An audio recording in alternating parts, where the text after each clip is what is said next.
What's going on, everybody? I'm Matt Harmon. Welcome to the Yahoo Fantasy Forecast, and it is a hell of a day to talk ball because we have a bunch of Week 2 action to go through here, and joining me to do just that is my guy, Chris Allen. Chris, what's going on, buddy? I'm still reeling, man. We've seen so much action this afternoon. I don't even know how to process all of it, but let's go ahead and dive on into it. Let's see if we can make some sense of what we've seen this Sunday, because it's absolutely crazy, from the early window games to some of the things that we just saw towards the back end of the later games. It's just been an absolute crazy slate of football this afternoon, but let's get into it, man. No question. We have so much to get into. My body, my brain, my mind, my instincts, everything was not ready for that 9-game early slate window. So I thought I was like, all right, good. I got loose after week 1. I'm ready to rock here. No way. That packed early slate absolutely just melted my brain. But we are going to try to talk about everything relevant that happened here on Sunday. Here's how the structure of these recap shows go. First segment, it is the games we care about the most, plus our boom and bust player of the week. 2 really interesting wide receivers to talk about in that section. Second segment, these are the games we sort of care about. That's a pretty packed one as well. And in the third segment, the games that could have been an email. Even some of those email games, Chris, I actually feel like probably deserve some good stretching out, but that's what the rest of the week is for, because we have so much to get into. Before we do all that, let's get to our boom and bust player of the week. Our boom player of the week is Amon-Ra St. Brown, over 30 fantasy points in this game because 3 touchdowns, 11 targets, as the Lions absolutely handle the Chicago Bears. No revenge game or whatever you want to call it for Ben Johnson. The Lions took it to the Bears, Chris, mostly because Amon-Ra St. Brown straight up balled out with 3 touchdowns. And I will go ahead and pat myself on the back after calling ARSB as a lock-in play for week 2 and just looking at the situation for Jared Goff. Didn't have Micah Parsons in this particular game to harass him on a down-to-down basis. So seeing Amon-Ra St. Brown able to catch 9 catches or catch 9 passes from Jared Goff was something that would set up, that we at least would assume this would set up a situation for that, because not having a ton of pressure for Jared Goff, allowing him to pass a bit more downfield, 9.8 air yards per attempt compared to what was essentially cut in half in week 1, allows Jared Goff to find his number 1 wide receiver. And of course, seeing Jameson Williams also start to get involved from the passing game as well. So I'm really excited to see what this Lions offense can continue to do on a week in, week out basis. But of course, for folks that were rostering ARSB, you have to be happy with the production that you saw from him in week 2. No question. Have to be super happy with that. I can't wait to dig more into the Lions throughout the course of the week, as that was a really encouraging performance from their offense. But Chris, it can't all be good. Our bust player of the week, and frankly, there were a good amount to choose from, but we end up going with Brian Thomas Jr. here because it's one of those games, Chris, that's bad in the box score, and it felt worse watching it in real time. Yeah, and that was the one that I honestly thought was the most confusing, because going into this game, I thought that Brian Thomas Jr. and Travis Hunter would be fairly effective against the Cincinnati Bengals secondary. And while I thought that Trevor Lawrence had, I would say, an up and down game, 271 passing yards, 3 touchdowns, and 2 picks, but at the very least, some of that yardage would go to one Brian Thomas Jr., but really just 4 for 49. And of course, I was listening to the broadcast live because I'm about an hour outside of Cincinnati, and there were concerns, or at least questions, about Brian Thomas and his willingness to really get his body in there. Business decisions, I think, was the term tossed around a couple of times regarding Brian Thomas. And I think Liam Cohen was actually asked about that after the game. And so when you see guys like Parker Washington getting involved, Diami Brown with the touchdown catch, and really not seeing a ton going towards Brian Thomas Jr., I do have some concerns about his, I would say, viability as a wide receiver 1, especially given where we drafted him at just a few weeks ago. No question. I mean, 54.7% of the air yards in this game, targeted twice in the end zone, comes away with just 6.9 half PPR points. That is a very big process win if you liked BTJ in this game. Rough moment there. So yeah, it's definitely we actually have the clip of Liam Cohen talking about the plays for BTJ and just some of the lack of inspiring plays going over the middle. Let's see Liam Cohen on this. I gotta go watch it, and just go figure out what that, was all about and what it looked like. yeah, I got to go take a look at that.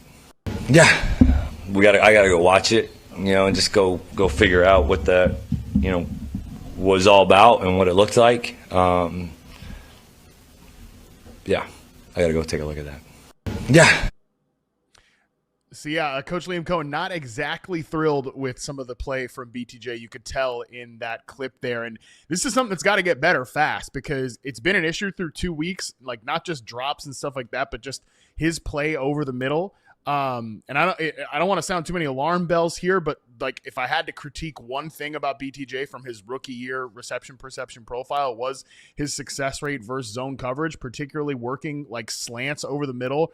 That was his lowest average success rate in terms of his routes run in his rookie season. So this is something to keep an eye on because listen, this got to get better fast. Like if you're playing in Liam Cohen's offense, it attacks the middle of the field. A lot of this stuff is set up to push the ball in the intermediate area, matriculate the ball in the kind of shorter routes there over the middle of the field. So this has to get better quickly. Something to monitor here over the next few weeks. I'm sure we will talk extensively about Brian Thomas Jr. later in the show. And of course on the People's Panic Meter with Justin Boone on tomorrow's show. But let's move into the games that we really care the most about here, starting with an absolute banger of a fantasy performance here. Cowboys 40, Giants 37. This game didn't feel like it was trending this way, Chris, and this is kind of the theme of week 2 is like a lot of games that kind of started slowish and then really exploded at the end. That was absolutely the case here with this overtime win for the Dallas Cowboys. Let's talk about Dallas first here. What were your impressions of the offense and just the Cowboys as a whole in this game? So the first thing that stuck out to me specifically for Dallas on the receiving side was that we finally got to see George Pickens getting involved with the offense. I mean, 28.6% air yard share, 9 targets, and also seeing him get more involved in the red zone. Because in week 1, while yes, there were a couple of targets downfield for Pickens, the hope would be that a lot of that usage would continue once the Cowboys got into scoring position and wouldn't just continue to be the CeeDee Lamb show once they got into scoring position. But seeing him also have 5 red zone targets, he comes down with one in the end zone. So while it wasn't a stellar day from a box score standpoint, at least seeing the proof of concept there, seeing Dak Prescott have that rapport with him downfield, I think that's at least something that most fantasy managers should be able to at least leave this game or at least week 2 performance with some sense of confidence as we move into week 3 and beyond. So while I'm not at least super happy about this performance from George Pickens, I would say at the very least, I'm happy to see there's a wide receiver 2 or at least potentially some more upside there for him as the Cowboys continue to roll. I thought there were some encouraging signs from Pickens. You probably wanted a bigger game, but look, you got away with the touchdown, 68 yards. I thought a couple things that stood out to me just watching Pickens a little bit in isolation. Dak kind of missed him on like a go route win that he had. He kind of floated the ball when maybe you could have drove it. That was like sort of in the middle portion of the game, and then it floats up there. It allows the Giants DB to recover after Pickens gets open vertically. There's another point too where it's like some of these slant wins. Then that to me last year, whereas Pickens took a real big step against press man coverage, winning quickly, getting into his routes against press man coverage on slants. You saw some of that in this game. So it's definitely an encouraging, I think, step forward for Pickens. And when the schedule gets lighter, I think when things sort of coalesce around this offense, because they are adding like a lot of new things here, Chris, a lot of these like motions and shifts are a little bit more prevalent in this version of with Brian Schottenheimer than it was with Mike McCarthy. So I'm definitely willing to say that like it might get better for Pickens throughout the course of the year. But as the guy who had George Pickens as like the player I want in every draft and called him like the most mispriced wide receiver for most of the offseason, I'll admit that I was a little tight at times in this game. I was like, is this really like we're going to get George Pickens like sacrificial X receiver here? But we end with 9 targets. Obviously everybody's target totals inflated in this game. Yeah. But at the same time, because of the overtime and everything like that. But yeah, I definitely think there's a good amount of optimism for this one coming out of it with George Pickens. I will say, like, we got to maybe dial back the Jake Ferguson tight coverage seam routes for the Dallas Cowboys. Like, dude, I know Dak loves the seam routes with the tight ends, which is why there's like always a fantasy relevant sort of tight end in Dallas. But those plays to me have not been all that prevalent so far. Yeah, there's not a tight window throw that Dak will see that he doesn't want to try and press the ball into. So I can totally understand where a lot of those passes, I would prefer them to go to a guy with a wide area catch radius like Pickens. And we've seen him operate in those contested catch situations in the past when he was with Pittsburgh. So hopefully more of those targets go his way in the future. But at least for week 2, we're happy with what we got. No question. I will say the big winner coming out of this game to me is that like Javonte Williams shows week 1 was not a fluke. So yes, through 2 weeks, Javonte Williams is averaging just over 20 half PPR points per game. He's played 74.8% of the snaps, 77.4% share of the running back touches. Just 12.1% of his carries have gone for 0 or negative yardage. Now, he did lose 1 touch to Miles Sanders inside the 5-yard line, which Sanders popped that like kind of goal line touchdown in. But still, you're seeing the stats on the screen right now. 18 carries, 97 yards, 6 for 33, and a touch as a receiver. I mean, it's just like, and I'm certainly in this group, and I'm going to take the L on it if he continues to play like this over the course of the year. This is like a feature back in an offense that we like, that absolutely no one wanted to draft in fantasy football. And Javonte has been a really, I think it's not just like BS production. Some of it is because the offensive line's been giving them a lot of push. They averaged the most yards before contact per attempt in week 1, did the Dallas Cowboys. And while I think the Giants pass rush gave the Cowboys tackles some issues in this game, Dak was definitely having to go into chaos mode a few more times than you'd like. The run game still was pretty productive with Javonte Williams, just kind of being a steady Eddie force in the ground game, Chris. Yeah, and I think going back to the offseason, I don't think that it was poor process for us to try and shy away from a guy like Javonte Williams. Because think about all of the stuff that we heard about him. It was the contract, or I'd say the lesser contract relative to the other free agent running backs that were out there on the market. They bring in a guy like Miles Sanders, who, well, I wouldn't say Miles Sanders was a world beater or anything like that from a rushing standpoint, but they bring in a veteran with a similar track record in order to compete with him. And then, of course, Jadon Blue that they wind up drafting has some of the pass catching role that you would think would wind up or have Javonte Williams come into having a, let's say, a 3-man committee at best for this offense. But now in week 1, seeing all of that shift, Blue is a healthy scratch. It's really just the Javonte Williams show for the past couple of weeks. And to your point, yeah, over 75% of the team's totes so far. That's not something we could predict given the breadcrumbs that the Dallas Cowboys were providing us throughout the offseason. So I'll definitely take the L on that because I was also in the same boat. But I'm kind of looking at this as a good process, but bad results for a lot of people that just wanted to avoid that situation, just given where we saw things headed given the offseason information. Yeah, like could we have gotten one positive camp report on Javonte Williams? We didn't even get one. I don't even remember one. Could have got just one, just one. Yes, and as Chris mentioned, Jadon Blue's next NFL game will be his first. Let's flip over to the New York Giants here, who, I mean, if Russell Wilson probably hearing all week how, man, Brian Daboll can't wait to go to Jackson Dart. He's like not confirming on Sunday that Russ is the starter in week 2.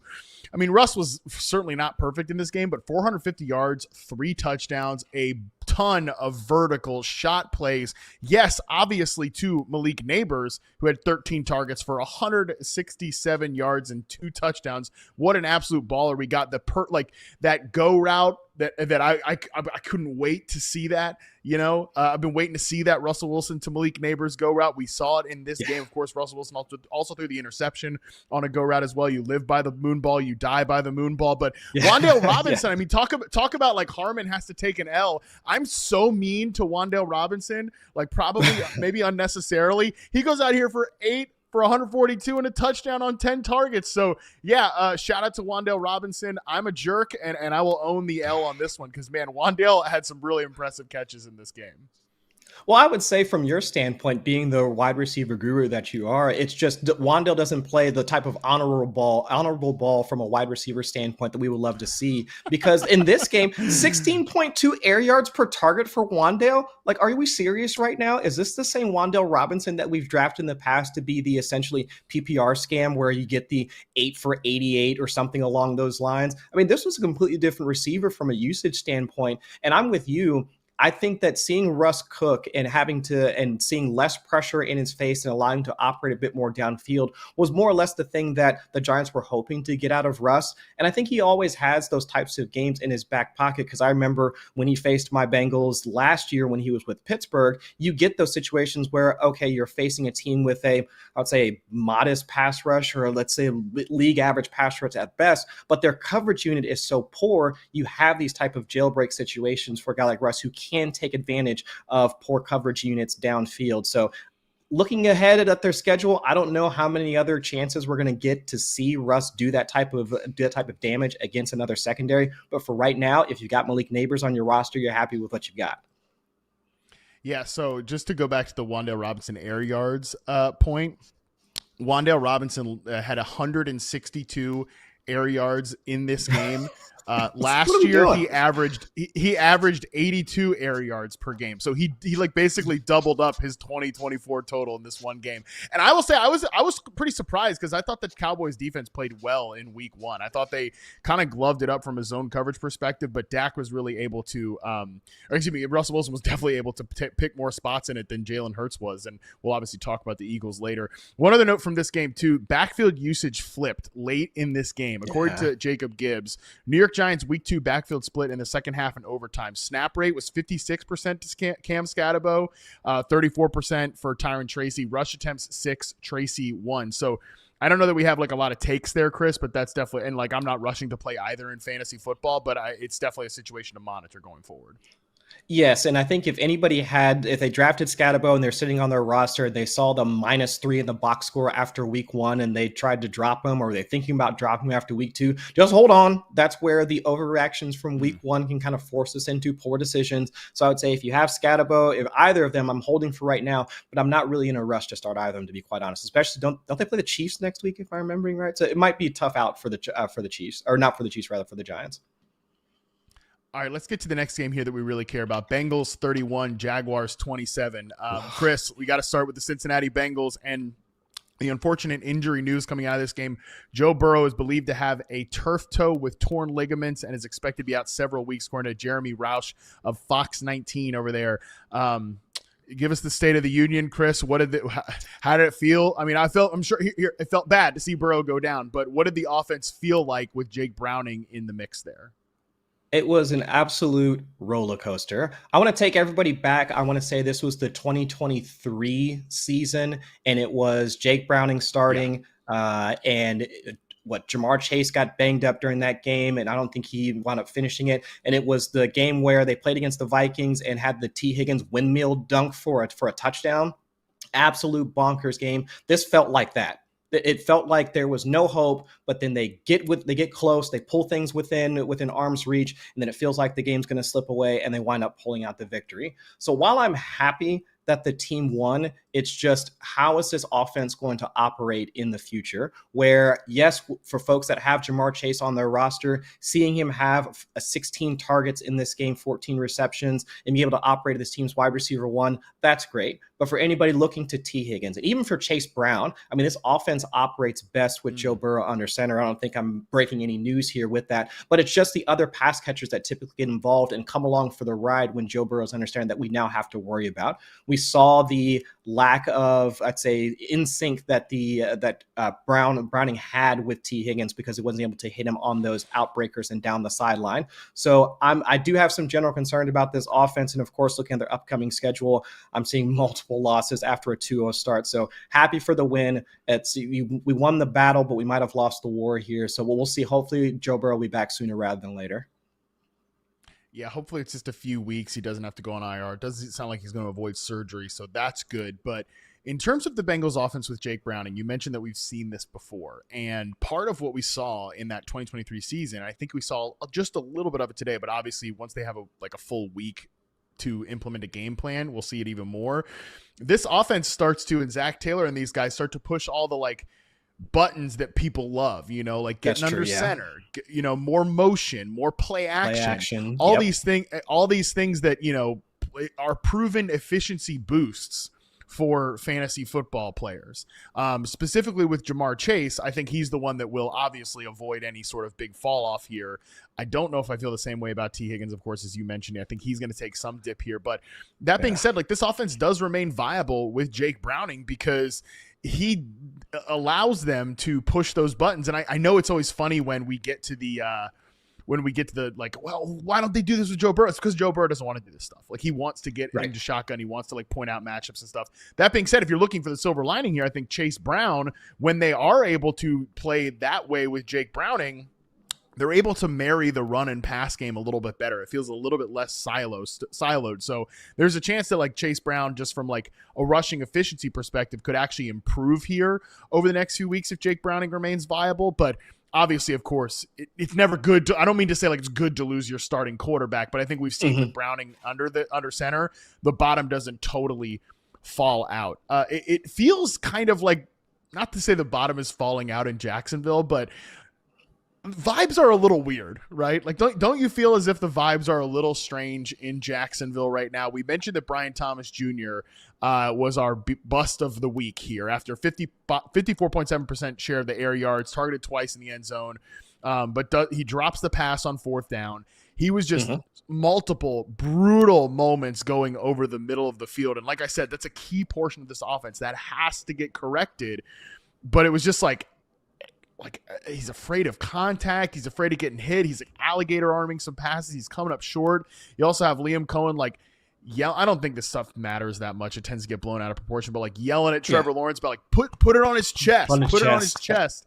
Yeah. For the pass, and he was kind of high on De'Ami Brown. De'Ami Brown also drops a pass in the end zone because of an injury on the other side of the ball. Chris, this is from NFL Pro.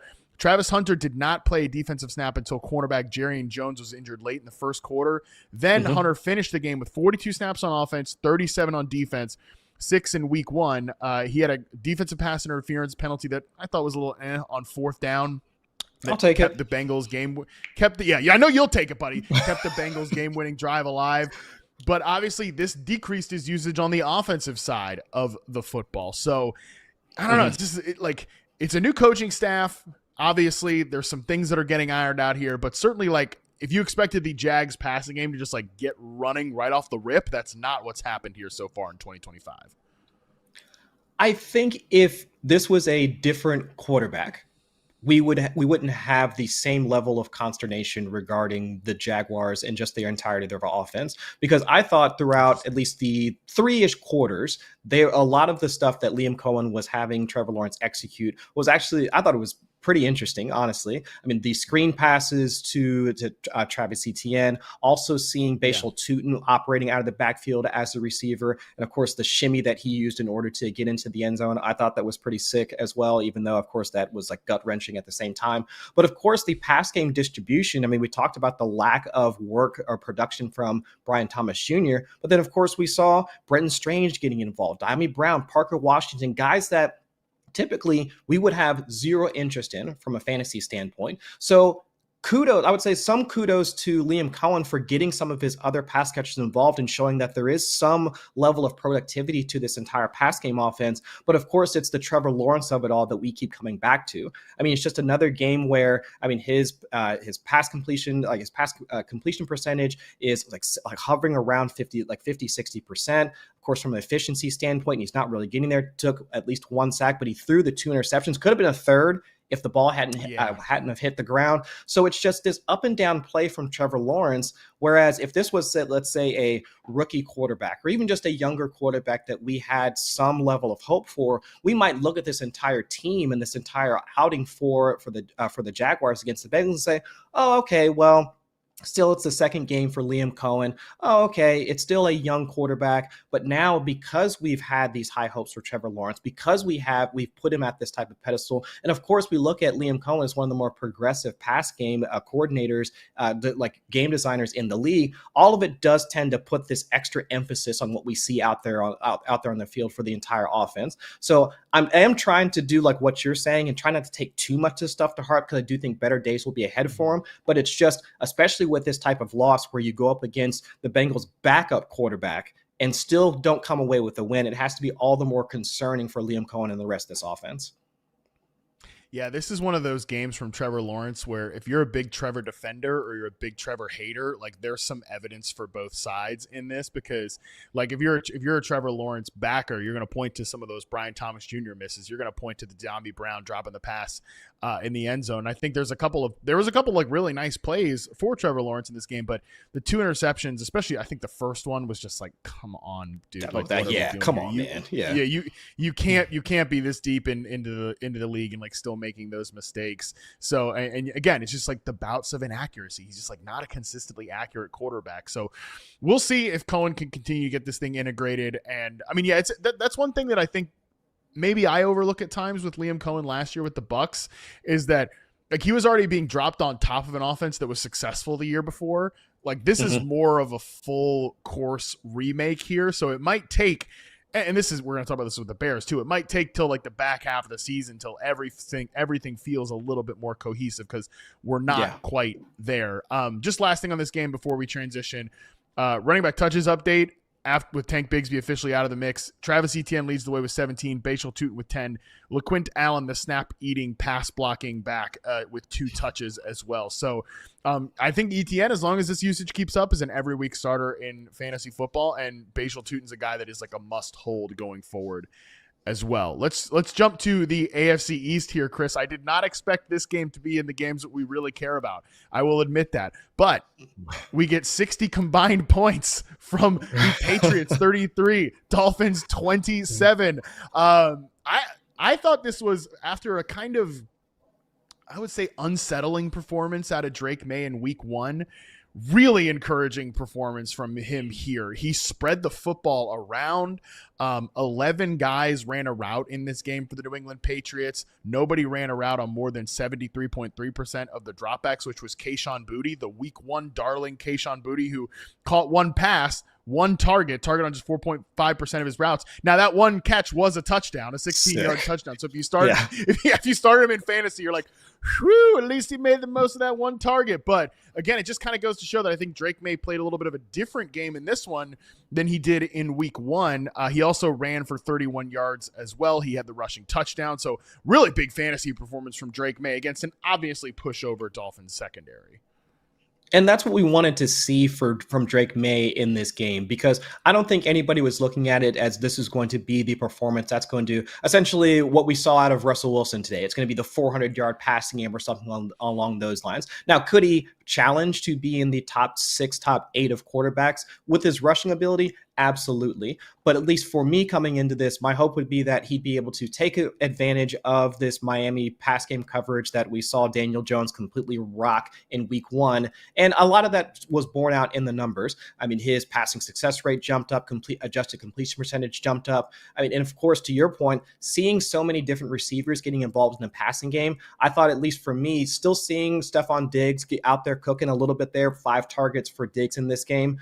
Still a little bit of a hindrance from a route running standpoint, but at least I'm taking this as they're still trying to get Diggs more involved into this offense as they move along. So I'm not taking too much away from him, but overall, a good performance from Drake May. You still see the rushing ability for him, and that's why you draft him in the late rounds. So overall, I think this is one of the performances that you'll want to see. And of course, since they have to play them again at some point throughout the rest of the regular season, we should see this type of performance again later on this year.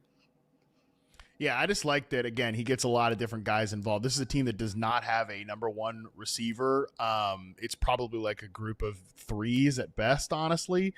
Some nice players here, though. Some nice role players that fit well into their group. But like, if that's the type of room you have, then yeah, nobody gets more than 5 targets in this game. The leading target getter and leading receiver does transition us to the one kind of fantasy letdown note in this one, which is Travion Henderson owned a mere 18.5% share of the running back touches.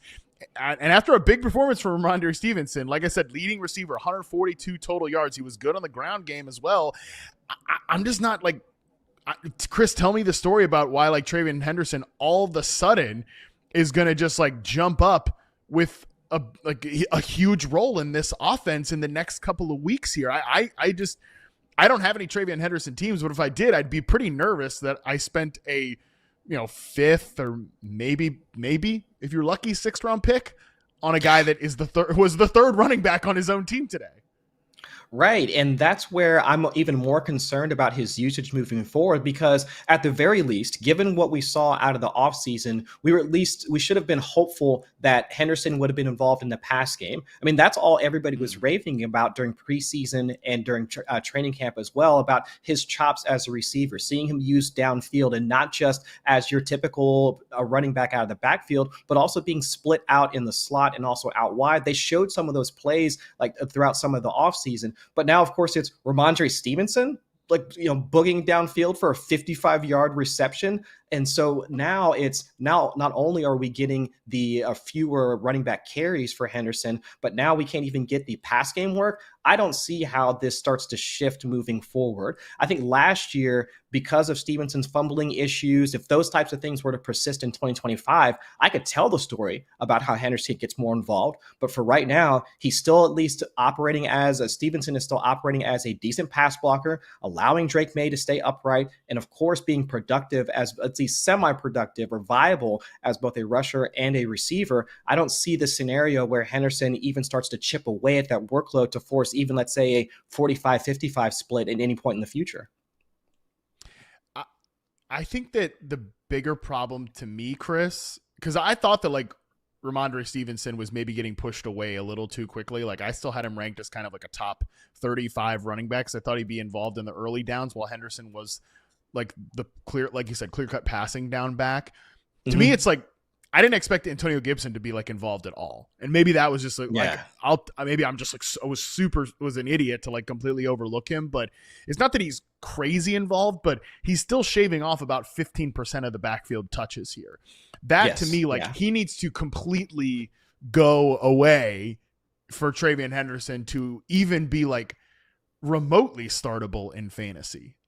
This is definitely a guy that I think could come on in the second half of the year. Like I think his time will come. Mike Vrabel's notoriously kind of hard on most normal rookies. He's like a slower play conservative. This is a conservative coaching staff in general. So it could just be that Travion Henderson's getting the rookie treatment, and then by week 10, 11, 12, he's really unleashed. But right now, if you have him, you've got to park him on your bench and just see what happens. Try not to drop him. You just got to park him on your bench and see what happens. We did see a much better offensive performance from the Miami Dolphins in this game, Chris, than we got in week 1. They still lose, but the good news is, and this is something you harped on earlier today on Fantasy Football Live and last week on a recap show, the targets were at least concentrated. 72% of the targets went to Tyreek Hill, Jalen Waddle, Devon Achane. So even in a game where the Dolphins dolphin around, I thought Tua made several just, again, if we're going to harp on Trevor Lawrence about mistakes, like, I mean, there was a couple of plays in here too. It's like, brother, what are you doing? You're way too deep into your career to be making these type of mistakes. Way too deep. Way too deep. So if he's going to be doing that, it's going to be the Dolphins of it all. If the targets are at least concentrated and Devon Achane is forcing 8 missed tackles, like we can get some fantasy viability out of these guys. Yeah, and that's where I would say I would leave this game. If you have Devon Achane, you draft him early. You drafted Tyreek Hill in the 3rd-ish round, or even Jalen Waddle in the 5th, 6th, somewhere in there. This is the type of performance that you would want. This is the level of opportunity that you would want for those guys. I mean, seeing them walk away with essentially 23, 24 targets combined between the three of them, with less out of any of the ancillary receivers. I know Nick Westbrook-Akine got mixed in for maybe 1 or 2. Same thing for the remainder, like Malik Washington, those types of folks. This is what I wanted to see. And now I get, yes, I mean, let's have some general level of concerns for Tua and his long-term health, because he did wind up taking 5 sacks in this game, especially since we noted earlier this morning that with Austin Jackson being out, it was going to be something of a tough row for Tua in this particular game. So I would say from an offensive line standpoint, let's hope the protective unit is there for him in the future. But overall, from a pass catching standpoint, it's these 3 guys and hopefully nobody else from here on out. And especially for Devon Achane, I mean, brother, 10 freaking targets, especially after the performance last week. I mean, if you have Achane, you're sitting in a PPR league, you have to be thinking about now you're challenging for RB1 overall type production for this type of guy, because he doesn't have Raheem Mostert this year in order to contend with for goal line touches as he did last year. Haven't heard a ton from Ollie Gordon, Jalen Wright, and those other guys that we thought over the offseason might be something of a factor in the running game. So if you've got Devon Achane, you have to be thinking you're sitting pretty right now. Yeah, and like you're going to need those receiving opportunities because the run game stinks yet again this season in Miami. Just 2.7 yards per carry from Devon Achane in this game. Meanwhile, the second leading rusher is Malik Washington. Like that's the state of the run game right now. Like they need Devon Achane needs those screens. He needs those plays. And again, he forced 8 missed tackles. Like he's doing his job. It's just the offensive line is not good. But man, when he gets out there into space, that one like catching, I think the touchdown, he had the catch and run touchdown. Or might have been got tackled. Yeah, I mean he was absolutely electric in this game. There were some really positive moments. So again, the Dolphins aren't going to be good this year, but if they're going to be bad, at least be concentrated because then we can get some fantasy viability out of the guys that we actually care about in this offense. But that is going to do it for the games we care about most. Now let's get into the games that we sort of care about, starting with 49ers 26, Saints 27. Let's start on the Niners side here first, Chris. I thought this was a nice showing from Mac Jones. According to NFL Pro, Mac Jones targeted the intermediate level of the field, 10 to 19 air yards on 35.9% of his attempts in week 2. He was 9 of 14 there. 158 yards and 2 touchdowns, and he really wasn't pressured. I know the Saints defense is what it is. It's not like they're stocked a bunch of pass rushers, but 23.3% of his dropbacks, he was under pressure. 4 of 6 passes for 60 yards and a touchdown for Mac Jones there. It should just correct the record. I said 49ers 26, Saints 21 on the score there. I'm so excited about the bad, good offense in New Orleans. I can't wait to talk about them. I'm trying to force them into winning this game. But Chris, what did you think when you saw the Niners and Mac Jones in this game?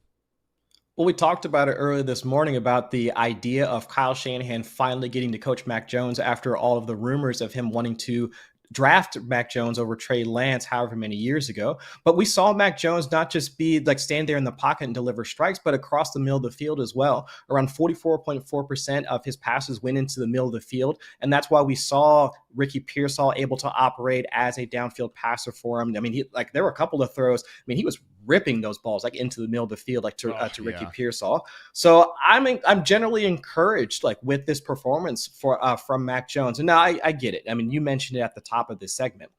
Going up against the Saints pass rush and also their secondary, not a ton that we should be able to take away from the stance of, well, this is how the 49ers are going to be every week because they're not going to be able to play such a weaker defense relative to the rest of the league on a week-to-week basis. But if you wanted an out, or if you wanted a first start for a backup quarterback in a situation where, or in an environment where he's able to at least understand what the playbook is and actually operate in an environment where he's not going to see a ton of pressure and be able to execute, this was the one for him. And so seeing him be able to peg both not just Ricky Pearsall, but then also Jawan Jennings as well downfield. I think this is a kind of setup that you had wanted from Mac Jones. Let's see just how much longer he's going to have to be under center with Brock Purdy still sitting out because of the toe injury. Sounds like Brock is unlikely to play in week 3. And again, I think that's all right because this is a guy in Mac Jones that can keep the offense viable. You mentioned a couple of the key players here. Jawan Jennings was targeted on 25.6% of his routes. He had 89 yards and a touchdown thanks to a 42-yard route over the middle that then he just caught it like nobody was around him. And I swear to God, like I need the max speed for Jawan Jennings on that one. It looked like he was running like 15 miles an hour and still he just like, and I know this guy ran a 4.6 coming to the league. He's not a speed demon. That's not his game. But I was like, where the hell is everybody? Like nobody, right? Just wide Saunders open on down the field. Yeah, just completely wide open. And Pearsall had a couple of impressive plays, and it continues to be a vertical presence in this offense. 16.5 air yards per target for Ricky Pearsall. So he can keep these guys viable. And then CMC, man, I mean, come hell or high water, he's just going to touch the football a ton. A 71.4% share of the running back touches in this game, which is right in line for his 2023 usage from weeks 1 to 17, where he was 72.9% share of the running back touches. So 6 for 52 and a touchdown. It's just like that's exactly what you want from a pass game usage perspective. So he is going to contend with running back 1 overall status as long as he's healthy and as long as somebody, I mean, we're not talking about starting like a complete joke under center. Mac Jones is perfectly viable enough to keep this offense humming. Like I said, on the other side here, the Saints are not a good team. Okay, they're not a good offense. But this, Chris, I will continue to say it no matter. Producer Colin is trying to silence me. I will not be silenced on the Saints offense being such a good, bad offense for fantasy football because they threw 34 passes once again in this game. They played with a lot of tempo. Spencer Rattler, I thought, was he was high once again, and 70.6% of the targets went to Juwan Johnson, Chris Olave, and Rashid Shaheed. And they all took over 30% of their reps from the slot. Like, again, great usage for these guys. So even if the offense isn't very good, Kamara even got more check down work in this game. Like, it's again, not a good offense, but it's a perfect bad offense for fantasy. Yeah, and that's where I know when we were talking at the recap show last week, it was Rattler comes out and has 40 plus dropbacks. And I'm like, is this really what Kellen Moore wants to do? And yes, it's actually what Kellen Moore wants to do. Have Spencer Rattler out there, just a 3-5-step drop, hit his back foot and let it rip. I mean, 2.53 average time to throw for him. I mean, he's just letting it go as soon as he gets to the back of his drop. And of course, I mean, you pointed out Juwan Johnson, I mean, 26.5% target share. I mean, just a massive productive pass catcher and also one of the most productive pass catchers for Spencer Rattler when he was under duress. And my concern, and we talked about this earlier this morning, my concern was Johnson's production or his level of opportunity contingent on Kamara still being stifled as a receiver? But we did see Kamara go from 2 targets last week up to 6. I mean, so that level of involvement is something we would like to see. So now this offense is actually clicking, and we can see this type of offense continuing on a week in and week out basis. So Spencer Rattler, I wouldn't say he's going to be one of the guys that I would want to start from a streaming perspective, but the rest of the pass catchers involved with this offense, like you mentioned, Olave, Johnson, Rashid Shaheed, and Kamara, those guys I can probably put into my lineup with a decent level of confidence every week. All right, next game up here, Seahawks 31, Steelers 17. Let's start with the Seahawks here. And I know everybody wants to talk about the backfield. We'll talk about the backfield here in just a second. But I got to say, Chris, I think Jackson Smith-Njigba might have been quietly like the best wide receiver in the NFL through 2 weeks. Big statement, but he's been awesome. On just a 26% slot rate, he owns a 44% share of the team yards, and he's averaging 113.5 yards per game. He had a great deep reception in this game where he caught it in tight coverage. He's running so many in breakers. He got 2 passes behind the line of scrimmage in this game. Like, this is when I say this all the time, when the Seahawks, like Clint Kubiak, the offensive coordinator there, when this offense feels like it has a dude, they're just gonna funnel that guy the football, which is exactly what's happened through the first 2 weeks. Now, Cooper Kupp popped up with 30% target share in this game. That was nice to see after just a 13.6% team target share in week 1. But JSN is still the dude making plays downfield, winning outside. I mean, he's just been awesome through 2 weeks.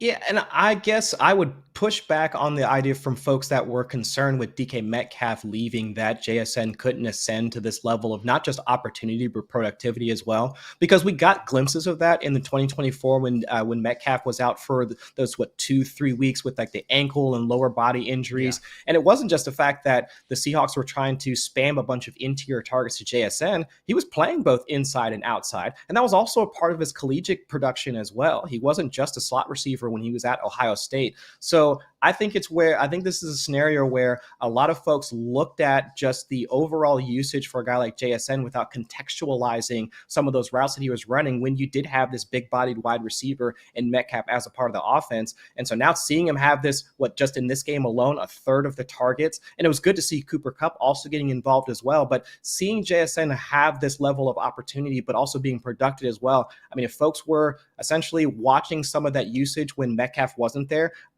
I think some folks should have seen this coming, to be quite honest with you.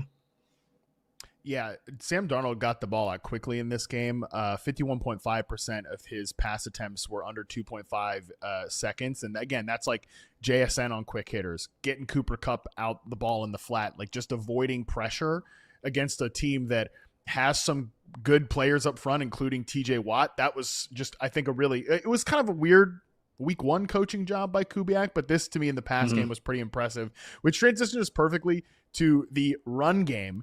Like I said, I know everyone wants to talk about the backfield here. If you were looking for like hey, let's just give Zach Charbonnet and Kenneth Walker like an even shot in week 2 and see what happens. I mean, Kenneth Walker blew away Zach Charbonnet in this one. Charbonnet still played more snaps and actually got 15 carries to 13 for Walker. But man, the production could not be any more different. Kenneth Walker, 105 yards on 13 carries, 8.1 yards per attempt. He definitely hit the big plays. Zach Charbonnet, 10 yards on just 15 carries. I thought this was interesting too, Chris. 11 carries for 97 yards, 84.6% of his attempts went to the left side, did Kenneth Walker. So they were just like, yeah, TJ Watt's lining up over there. We're going to run that way. And they found a lot of success ripping those big plays with Kenneth Walker on that side of the field. And at least for me, I'm coming into this season, I figured that Kenneth Walker would be the beneficiary of this Kubiak blocking scheme. And it's not just the fact that he ran, or at least he used a lot of that when he was still in college, but also it's just the way that Kenneth Walker runs and like how well he is like from a vision standpoint. In 2024, before he went down, he had one of the highest forced missed tackle rates. I think it was around like 39.9%, somewhere in there. And that's actually one of the highest forced missed tackle rates that I had seen since probably like 2015, somewhere in there. And so also seeing him in this game, about 23% forced missed tackle rate. So that's around like, that's in like the top 10-ish rate that you would want to see for an RB1. That's where you can see 3 to 5 yard gains into 8, 9, 10 yard gains, right? Like where you can see, like, as long as a running back is consistently making the first man miss, some of those shorter area runs can turn into those longer gains. So a guy like Walker that we know has that home run type of speed once he gets out in the open field, that's where you can see those game breaking type of totes that you can see from a guy like Walker. And we saw that today. So while I would still project a decent split between the two of them moving forward. It might be like that David Montgomery, Jahmyr Gibbs type of split. If Walker is now back to being that type, like from a health standpoint, some of that foot stuff from an offseason is gone. I mean, this level of effectiveness, I would at least assume is going to be there for Walker moving forward. Steelers side of things here.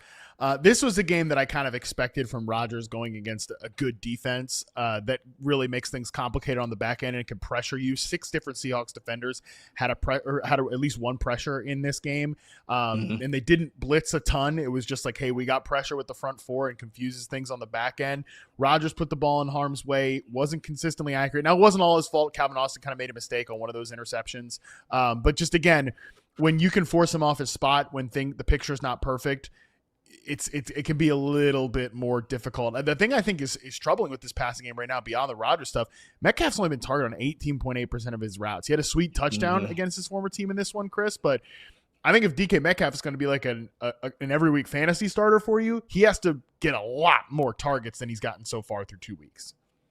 They have the same issue that we were harping on for the Dolphins from last week. I mean, look how many wide receivers or just pass catchers in general had 2 or more targets in this game. It was Jaylen Warren with 4, Pat Freiermuth, Jonnu Smith, Calvin Austin, Kenneth Gainwell, Roman Wilson got 2 targets. I mean, in 6 pass catchers got 2 or more just this past week. So my question essentially for the Steelers right now in their offense is Arthur Smith getting a bit too cute? Are we falling into the same trap that we've gone down, or the same road that we've gone down with Arthur Smith in past seasons? So I do have some general concern about DK Metcalf's viability from a fantasy standpoint, because without that volume, it's going to be tough to at least rely on him from a week in, week out standpoint. Yeah, and in the run game, Jaylen Warren put some distance between himself and Kenny Gainwell, and Caleb Johnson once again recorded just 1 carry, and it was going to be. Did you see the kickoff? Yes, the kickoff return. I mean, he's supposed to. It's like it's still a live ball. He like lets it go beyond him, and then that gave the Seahawks a touchdown. So can't see Caleb Johnson climbing the depth chart anytime soon after that mistake that cost his team a touchdown. Let's move on here to Lions 52, Bears 21. Blowout game, but I think we learned a lot in this game. Starting with, on the Lions side, guess we don't got to care about this offense's slow start. I mean, they pretty much got whatever they wanted in this game. 7.8 yards per carry for Jahmyr Gibbs, 5.2 yards per carry for David Montgomery, who punches in a goal line touchdown. 5 passing touchdowns for Jared Goff, 3 to Amon-Ra St. Brown, 1 to Jameson Williams caught 2 passes for 108 yards and a touchdown. What a Jameson Williams stat line. And the only thing that was concerning coming out of this game is I believe Sam Laporta is dealing with an injury. I believe he was carted off. Don't have an update on that one. I'm not even sure if he returned to the game or not. But, I mean, they got whatever they wanted in this game, did the Detroit Lions. And I think the biggest thing that really doesn't come into on the stat sheet or as relevant for fantasy players is that offensive line. Last week, 0 push from a rushing standpoint for either Jahmyr Gibbs or David Montgomery, almost 0 adjusted yards before contact for Jahmyr Gibbs, almost 2 full yards more in week 2, 1.83 adjusted yards before contact for Gibbs. And that's what that runway that you would need for a guy like him that can be so explosive. So only see him have one run of 10 plus yards in week 1, up to 3 just this week against the Bears. I'm a bit more hopeful for not just the Lions running game, but just their entire offense as a whole, because as we were talking earlier about ARSB as the boom player of the week, if Jared Goff is going to get this much time and the offensive line has this much time, or gets this much push, not just for Goff, but for the running game, we should see some similar production. I don't think it's going to be this level of production, 52 freaking points, but at the same time, around that 40 point average that we were seeing in 2024 for sure.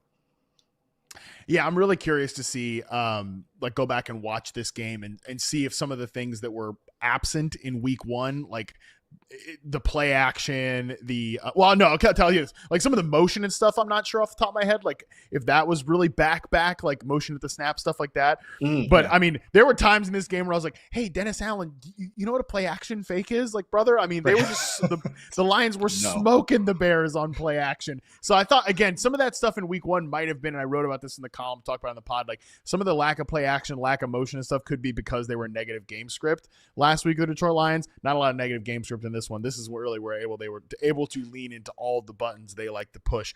On the Bears side of things, 2 big takeaways here. The first negative is that the run game is just atrocious. Like, there's 2 big problems here that the Bears have on offense that, like, before you even get to like the takesman stuff on Caleb Williams. According to Hayden Winks in this game, the Bears had minus 4.6 EPA per carry. That's a bottom 6th percentile mark, 29% success rate. And then they also just had a ton of pre-snap penalties by the offensive line in this game. I mean, they had 9 plays with 15 plus yards to go. That's the most in the NFL. It's like you can't function as an offense that way. So before you even talk about some of the passing game stuff, that is a big problem. And it's just like, you guys walked into week 1 with like DeAndre Swift as your starting running back. What did you expect to happen, Chris? That to me is one of the biggest issues in this offense, that because of the hyper fixation on Williams in the passing game, that's going to get lost in the discussion here. And the Bears had a number of procedural penalties in their week 1 opener against the Vikings. I mean, this can't continue to happen. I mean, this was the same team with the same head coach that throughout most of the offseason was stressing details. You had to understand the flow of the offense and be able to get folks in the right position, pre-snap, and all of that. And now it's 2 weeks in a row that they're behind the sticks, or well behind the sticks, from a yardage standpoint, because of some of those errors, of those mental errors. So I do have some general concerns about what's going to happen, like with this passing game offense. But at least we're still seeing some production from Caleb Williams, and of course some production to Odunze as well. Yes, that's the positive takeaway here, that through 2 weeks, Odunze is averaging 20.5 points per game, team high 80 routes, 42.2% share of the air yards, 29.9% target share, 3 end zone targets so far through 2 weeks, 3 touchdowns. He's had 3 touchdowns all of last year as a rookie. And the worst part, well, I guess maybe the good bad part is that, like, Chris, he should have had even more. Like, he left a couple of plays on the field in this game. He had a couple of drops, like, back to back on one drive that, like, he's got to start bringing those in. Once he does, like, man, the sky really is the limit, because it's clear, like, both from the usage and watching this team, that they're setting him up to be the lead dog right now. I mean, that was what I thought was going to happen, but I think it's been kind of confirmed here through 2 weeks. And seeing how he's been used, because really just two targets from the slot, if I'm remembering correctly, from this game against the Lions, and also how, like, the amount of timing and rapport that he has with Caleb Williams, because a lot of those shots that he was getting from Caleb Williams were on some of those outbreakers towards the sideline, and just as well as anybody, that requires a level of connection with your quarterback in order to make a lot of those completions. And so if this is the type of usage that we should see from not just from Caleb but from Rome, I mean, let's see what happens when he starts getting shorter area throws, some of those layup type targets, or those routes as well. See him used across the middle of the field a bit more, because if he's doing so well and being so effective as a boundary receiver, essentially was what he was here for the Bears this week. I mean, give him some of that other stuff that DJ Moore has been receiving, and I'm assuming that he'll really be cooking after that. Yeah, Olamide Zaccheaus so far leads the team with 11 targets from the slot through 2 weeks, but Rome is second with 6. So a little bit mixed from the usage perspective. But yeah, very impressed with the start from him so far. Catch a couple more of those balls today, and we're talking about it's hard to get better than 128 yards and 2 touchdowns, but would have been an even bigger day potentially for the second-year wideout. Next 3 games here all happened in the late window, so we're still kind of letting these, especially because they all ended in pretty wild formats. They were still kind of letting these wash over us. But first one up is Colts 29, Broncos 28, Chris. The Colts are 2-0, baby. Danny Dimes' run continues. And I got to say, this was more impressive. Forget the production. This was more impressive in week 2 here than what we saw in week 1 because of the opponent. And man, I mean, this is what this offense is just so well designed, and they have so many playmakers, and the protection's good, Chris. I'm starting to kind of buy in on this Danny Dimes revival season. Are you able to talk me off the ledge at all? I can't, and now I have to issue an apology to Shane Steichen, man. After so many blunders and asking so many questions about why couldn't he design a more efficient offense around Anthony Richardson, and to see, okay, maybe against the Dolphins and but just the complete chaos that they're going through right now, okay, fine, you get that one. But this, I mean, I get it. Patrick Surtain was in and out of the game because of the ankle injury that he suffered, so they were down their best pass coverage defender. But still, I mean, they still have monsters across the defensive front, and Daniel Jones was still cooking them. He was still able to get out there and pass to Tyler Warren. I mean, he had a shot played down down the left-hand side, if I remember correctly, to Alec Pierce. That went for 44 yards. I mean, it didn't matter which pass catch we were talking about. Each of them had at least productive enough games that I at least now have to look at Shane Steichen and kind of reassess how I'm looking at him from a offensive design standpoint. So hats off to Steichen. And of course, I would have to give my kudos to Daniel Jones, because coming into this game, I was assuming it was going to be multiple sacks, multiple turnovers, and really haven't seen them be able to move the ball. But both him and Jonathan Taylor were able to put up quite a bit of production against this Denver defense. Here's the stat. This is the stat from this game that just shows you how well designed and well constructed this offense is. And if you're just a normal quarterback, which Anthony Richardson just wasn't playing like a normal quarterback last year, not even close.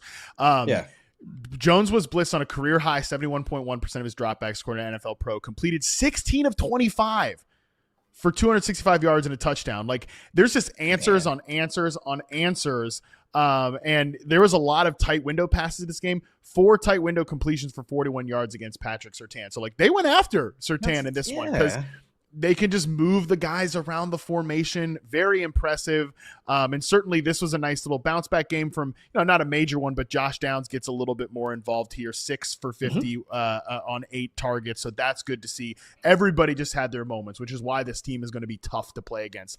On the Broncos side of things, I don't know. Anything stand out to you too much from Denver here? I mean, this is the one thing to me that was notable was Troy Franklin took a big step forward in terms of playing time, and he had 8 catches for 89 yards. He is certainly someone, and a touchdown I'm certainly excited to review this week, because he really took a step forward in terms of is there a number 2 receiver in this offense? Maybe that guy is Troy Franklin, who by all accounts had a great offseason with this team. Yeah, and that's where I'm somewhat concerned about some of the other guys that we were hoping would have larger roles in this offense. I mean, Evan Ingram, just 2 targets, really didn't see him getting involved until essentially the second half, when things were more are they going to win? Are the Denver going to win? Or is the Colts going to pull this one out? So I guess Troy Franklin would probably be the guy, if we're talking about actionable fantasy advice, that if he's out there on your waiver wire, I would put in the claim for him. Not going to spend a ton of my bid money for him, but without seeing a ton more production, or at least opportunity for some of the other folks, Marvin Mims only getting 2 targets, and of course Cortland Sutton sitting down there at 4. I do have at least some, I would say, I'm just unsure about what this passing offense is supposed to look like, with seeing 2 very different data points between week 1 and week 2. Next one up here, Eagles 20, Chiefs 17. I don't come away feeling real good about either of these offenses in this one, Chris. And I mean, the Chiefs are just, their personnel stinks around Mahomes right now. I'm sorry to say, but that's just the reality. And I know that they'll get guys back, of course, but their personnel stinks. What was your takeaway watching the Eagles in this game? I was really concerned about the Eagles offense because I thought this was going to be a game where, okay, depending on how you viewed AJ Brown's performance in week 1, if you thought the offseason hamstring injury was going to be slow him down a bit, at the very least, Devonta Smith should be able to take advantage of this Chiefs secondary. And yes, 6 targets, but only 4 for 53 from a passing game standpoint. I know he did wind up getting evaluated for a concussion midway through the game, but still not a lot of work or not a lot of production there for him. Of course, AJ Brown has another dud performance, even with the 8 targets. And of course, it's not like Jalen Hurts had his clock was sped up. I mean, the number of passing plays you could see for him where he had all day behind that Eagles offensive line. And I do have at least some level of concern about what this passing game offense is going to look. Of course, Saquon Barkley gets his, but if this is the game where we thought that the Eagles would be able to get over on the secondary because we just saw this happen about 7 months ago in the Super Bowl, how can we, I guess, increase or change our expectations, have more positive expectations for the Eagles passing game moving forward? I just don't see it. Just one completion for over 10 air yards in this game, which was the awesome catch by Devontae Smith against Trent McDuffie in coverage. Like, that was sweet, but that was it. Like, that's the only cool play I have to talk about from the passing game. So that definitely deserves a deep dive. And it's like on my radar that, Kellen Moore leaves and he's bringing all this fun stuff to New Orleans with a bunch of like whatever players down there. And the Eagles are kind of looking a little lackluster without him. So we shall see if that continues. On the Chiefs side of things, man, it's just like, I don't even know what to say. Like, they just like Tyquan Thornton has one sick catch. It's like, unless Mahomes is doing crazy stuff, this offense is just like unwatchable at this point. And honestly, the fact that Mahomes doesn't have like Xavier Worthy, who might come back next week, and doesn't have Rashee Rice, who they knew Rashee Rice was getting suspended. Anyway, they still walk in here with this like weird looking receiver core. Like, the depth is not very good. Like, we're playing Juju Smith-Schuster again in 2025. What are we doing? What are we doing? Like, it actually might make him a better fantasy quarterback because he's scrambling so much. So like, in a weird way, less receiving talent might have been good for Mahomes in fantasy, which kind of breaks the brain, but in a way, because of the scrambling, does make sense. Well, in 2022 and 2023, before a lot of the offensive line issues started to creep up for the Chiefs, Mahomes was deadly as a scrambler. And I think a lot of folks kind of took that for granted just because his passing acumen and skill set was just so otherworldly. But seeing him from an EPA standpoint, he was probably one of the more efficient scramblers. So once he got out into the open field. And so seeing that as becoming a larger part of his game, while I'm hoping that the pass production comes back for him. I mean, he had that deep shot, I think, I forget who it was to. It might have been to Tyquan Thornton, or it might have been to Hollywood, where, I mean, it's just completely whiffed on the throw. And I think that one was the one that wound up turning into an interception.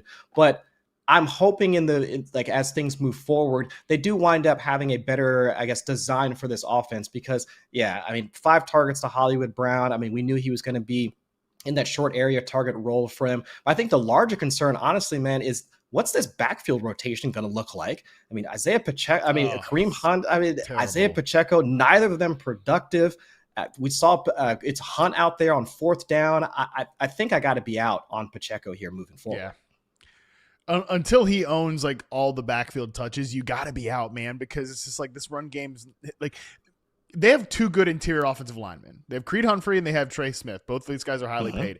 Jawan Taylor remains kind of a mess at right tackle. Josh Simmons is a rookie left tackle. Like him just walking in here and being a top 10 player at the position, like that's pretty tough to expect.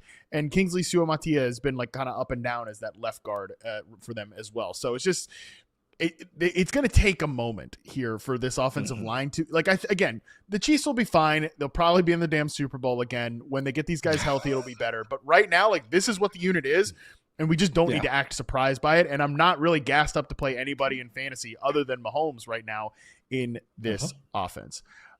All right, that is going to do it for the games that we sort of care about.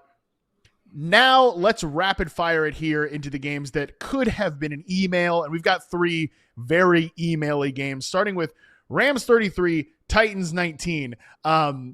Sick touchdown pass by Cam Ward in this game buddy. He rifled a throw across the body. It's like, don't ever do that again, but that was sweet. Other than that, the Rams just kind of did whatever they want in this game. And another game where Cam Ward is running from his life more often than not. I mean, over 40% of his dropbacks, he wound up facing pressure. Another game with multiple sacks. So hopefully in the near future, they won't have as tough of an out from a defensive front standpoint. But I would say overall, some of the stuff we saw from Ward is enough to at least make me at least optimistic. And especially when you've got wide receivers like Ridley and Amon-Ra on the opposite side of those throws, I think there's going to be better days ahead for Cam Ward. The one fantasy note, because, I mean, hey, Devontae Adams was awesome. Bunch of air yards, 13 targets. Puka Nacua continues to just be a complete and total machine at the wide receiver position. His rushing touchdown was probably the best run from a Rams player in, I don't know, 3 years, which brings me to my Todd Gurley. Next. Yeah, right. Since Todd Gurley was doing his thing. Which brings me to my point here. Adam Grossbard reports that Sean McVay said the split between Kyren Williams and Blake Corum, 69.5% to 30.5% respectively, was much more in alignment with how he wants the Rams backfield to look, which is kind of what they said in the offseason, what they've been saying for a while. We'll see if it holds, but that definitely gives you some pause on the Kyren Williams stuff if you're expecting it to be a clear-cut fantasy starter going forward. Next game up here, Ravens 41, Browns 17. If you told me the Ravens were going to score 41 points and Derrick Henry was somehow going to – I have Derrick Henry on a couple fantasy teams. I was like, ooh, I can't wait to check in. Derrick Henry has no points? Yeah. What are we doing here? 23 rushing yards? But Lamar was just, again – doing whatever he wanted in this game to a good Browns defense. So it didn't exactly go to Mark Andrews, of course. I know. Devontae Walker had a couple of touchdowns in this game, but Zay Flowers continued to Tylan Wallace gets in the mix here. Even Rashad Bateman couldn't get involved. What the hell, man? So again, 41 points, though. It was the Lamar show in this one. And then the Browns, man, this is what happens with the Browns that Joe Flacco go against a good defense. He averages under 5 yards per pass attempt, and kind of the shine comes off on some of these passing game players. I'd say the worst part was just seeing that touchdown catch to Mark Andrews get peanut punched right out of his hands. But no, yeah. I mean, shout out to Grant Delpit, who put out there on Twitter earlier in the week that it was easy to tackle Derrick Henry. So maybe he was right, I think it was less than he had negative adjusted yards before contact this week. So they didn't allow Henry to get that runway he needs in order to get to top speed and have those breakaway runs. So I mean, credit where it's due. I mean, they did wind up getting their doors blown off, but at least it wasn't by Derrick Henry.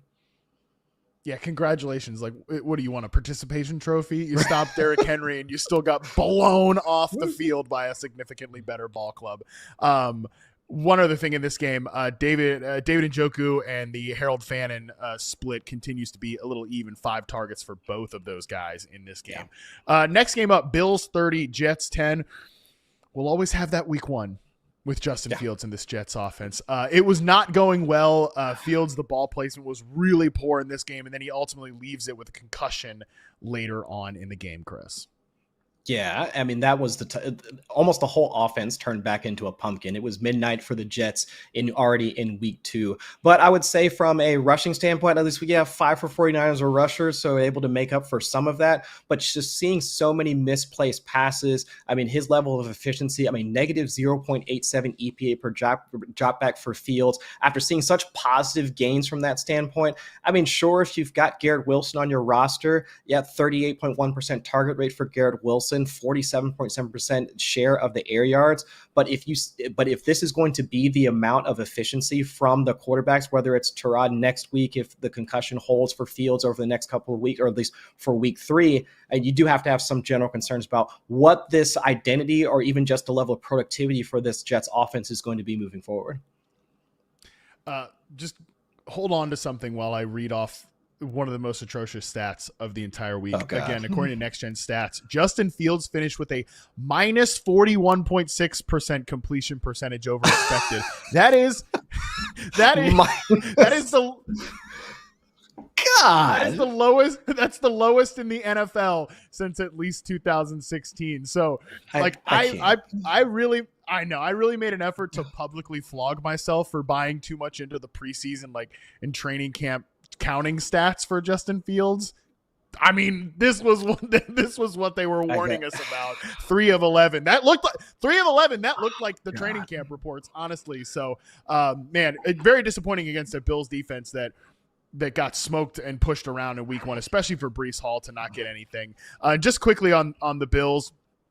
You know, they kind of cruised to a win here, but the passing game was much more spread out. Like a bunch of guys show up in the box score here, which is, I think, a little bit more what we should expect from this team. I don't think anyone will emerge as like the clear alpha dog here, which is kind of what they want. Last game to talk about here, and I feel so bad because we actually had this game in the games we sort of care about, not a game that could have been an email. Although, Chris, like, maybe that was part of me, like subconsciously. I skipped Cardinals 27, Panthers 22, because at one point I was like, oh, this game is the biggest email game of all time. The Panthers are a joke. They're getting blown out. But they actually came back and kind of made this thing competitive. So it was a little bit closer than a full-scale email game. Even if the Panthers were giving off, this game should have been an email energy for about 85% of the contest.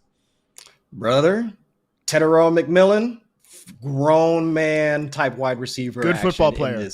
Good football player. And not just the strong hands, but the yards after the catch as well. I mean, leading the team with 10 targets. We wanted a wide receiver one, the profile from a wide receiver one for Bryce Young, and we saw that hands down in this particular matchup. So, of course, it's sad that they didn't wind up getting the win, but I walked into this game having at least some concerns about what this offense or just the pass game production would be for McMillan, just seeing how I would say volatile, for lack of a better term, that Bryce Young is under center. But in this game, at least from that standpoint, seeing Bryce Young put on, at least have some of those back end of 2024 flashes against the Cardinals, at least have a bit more confidence for both him and McMillan for the rest of the season. 3 big, like, in-breaking targets down the football field, and then just like pop, a bunch of short stuff on the out-breaking route. So exact type of usage that works well with Bryce Young, that works really well with Tedero McMillan's game. I will say on the negative side for the Panthers, and there's a lot of negative to say about the Panthers, but we might be pretty close to enough already territory with Xavier Legette. 8 targets, 1 catch for -2 yards. Yeah, I know that's not all his fault, but like, but that's pretty tough. That's good news for the Coker bros, myself included. That's good news for us there. Cardinals are the Cardinals, typical like up and down performance. Kyler Murray throws 1 interception that's just like, dude, just eat that sack. Like, what you are don't you need to doing? be putting that ball. It was the ultimate what are you doing interception. And Marvin Harrison Jr. he drops 1 pass, but also just kind of gets sacrificed to J.C. Horn in this game. So I think there will be better days ahead for Marvin Harrison in this passing game, but they'll always be a little bit frustrating, are the Cardinals. But again, I didn't mean to totally shortchange that game, Chris, but it was an email game for the vast majority of it, so I think we kind of split the difference, giving it its shine. Bryce Young throws 3 touchdowns. That was cool. Didn't expect that in the middle of the game, but it was a bit of an email game. But man, Chris, week 2, what a wild slate. This one was crazy, man. And so many plot lines coming out of it, the Joe Burrow injury, I'd say the comeback, or at least let's say the return to some normalcy for the Dolphins passing game. And of course, the same thing for the Panthers, as you were just talking about. So I'm sure there's going to be a ton of storylines that we're going to have to follow into week 3, but at least for the most part, we have some excitement and some things to worry about from a fantasy standpoint. So no, good football all around, I'd say for week 2. And of course, we've got at least the Sunday night matchup and 2 more on Monday. So I'm here for it, man. Oh, man, yes, so much football to go. But, yes, so many things to chew on coming out of Sunday's Week 2 slate. And I know you guys are panicking out there, so please make sure you tweet at me or Justin Boone if you want to be featured in the People's Panic Meter. But the best way to do it, okay, forget social media, forget Twitter, whatever. The best way to get your submission in is to email us, fantasymailbag@yahoosports.com. Voice memos and videos are encouraged. But if you just want to write out your feelings, hit the email lineup and let us know what you are panicking about, because that is going to do it for today's show. Justin Boone, as I said, will join me for the People's Panic Meter on Monday. So much to panic about in the fantasy streets coming out of week 2. So hit that email line. Be sure to get your submissions in by 2 p.m. Eastern on Monday as we go live at 5 p.m. Eastern on YouTube. Until then, we are out.